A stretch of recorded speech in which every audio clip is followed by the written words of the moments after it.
அனைவருக்கும் வணக்கம். திருப்பத்தூர் மாவட்டம் ஸ்ரீ வேட்டக்காளியம்மா கோயிலேருந்து உங்கள் அருள்வாக்கம்மா.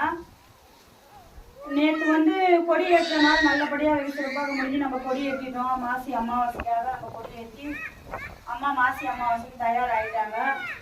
இப்போ ஒரு நாட்களில் 26, 27, 26 பால் குடம், 27 மயான கொள்ளை. பால் குடத்துக்காக சில பேர் வேண்டுதல் இருக்கிறவங்க மாலை அணியிறவங்க மாலை அணிஞ்சிக்கலாம். இந்த இடைப்பட்ட நாளில் மாலை அணிஞ்சிக்கலாம்.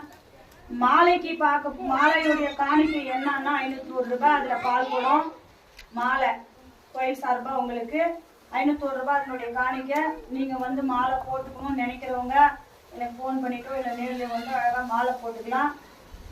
27ஆம் தேதி நம்ம மயான கொள்ளையில் காளி வேஷம் போடுறவங்க எல்லோரும் இங்கே கலந்துன்னு இந்த மயான கொள்ளையை சிறப்பாக நடத்தி கொடுப்பீங்க. என்னுடைய பக்த கொடிங்க, என்னுடைய சேனலை பார்க்குற என் அன்பு சொந்தங்கள் எல்லாரும்